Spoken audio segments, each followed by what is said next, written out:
सूचना सेठ केस। 4 साल के मासूम बेटे को मौत के घाट उतारने से पहले उसे लेकर सूचना सेठ ने हफ्ते में 2 बार गोवा का दौरा किया था। होटल रूम में बच्चे को मारकर बैग में पैक किया गया था। सूचना सेठ केस में पुलिस को पता चला है कि 4 साल के बच्चे के मर्डर से ठीक 1 हफ्ते पहले हत्यारी मां उसे लेकर गोवा गई थी। सूचना सेठ वहां के एक होटल में 5 दिनों तक ठहरी थी।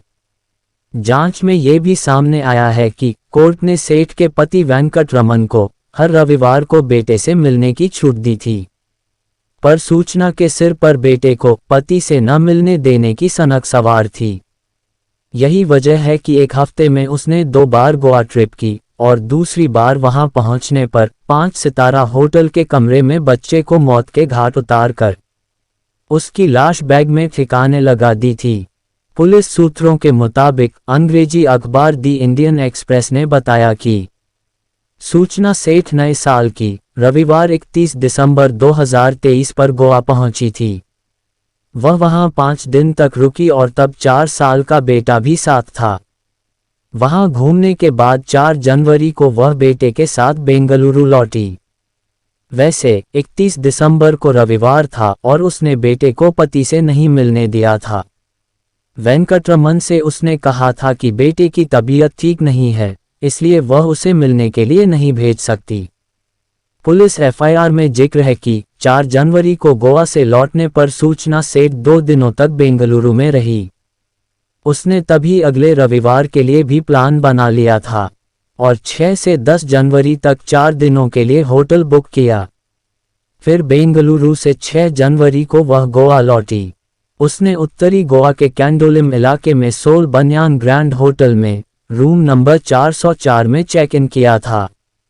उसने जब वहां एंट्री की थी तब बेटा भी साथ था।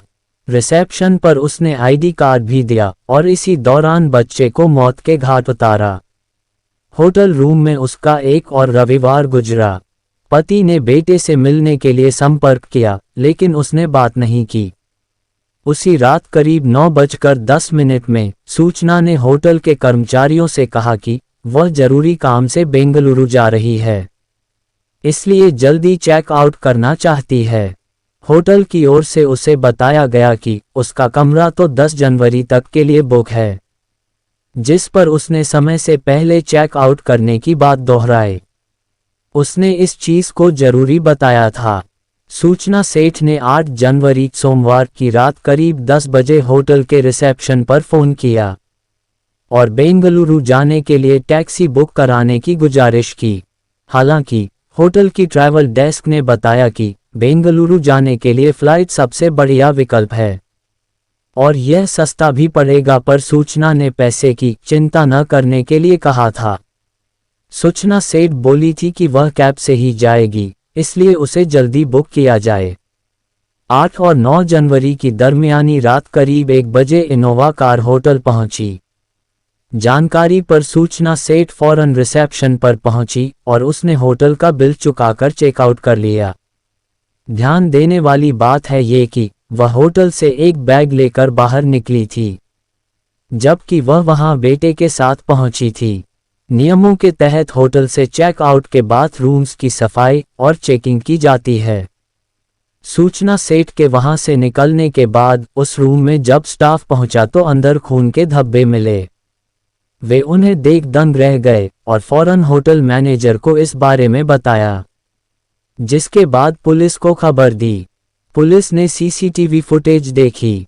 क्लिप में सूचना के बेटे के साथ आने और अकेले जाने को लेकर पुलिस का शक गहरा गया।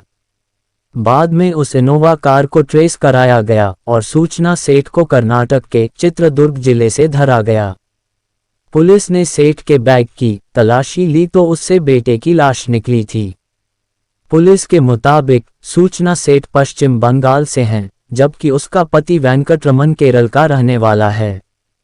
साल 2010 में दोनों ने लव मैरिज की थी और शादी के 8 साल बाद तलाक की अर्जी दी। 2019 में दोनों को बेटा हुआ और अगले साल 2020 में तलाक के लिए अदालती कार्रवाई शुरू हुई। कोर्ट ने रविवार को वेंकटरमन को बेटे से मिलने की मंजूरी दी थी। कोर्ट का यह फैसला सूचना सेठ को पसंद नहीं था। वह किसी भी सूरत में पति को बेटे से मिलने नहीं देना चाहती थी। 5 रविवार तक बेटे को पति से नहीं मिलने दिया। सूचना सेठ के पति ने पुलिस को बताया कि उसने आखिरी बार बेटे से 10 दिसंबर को मुलाकात की थी, जबकि अगले 5 रविवार सूचना ने बेटे से उसे नहीं मिलने दिया। वह नहीं जानता था कि आखिर क्यों सूचना ने इस हत्या को अंजाम दिया।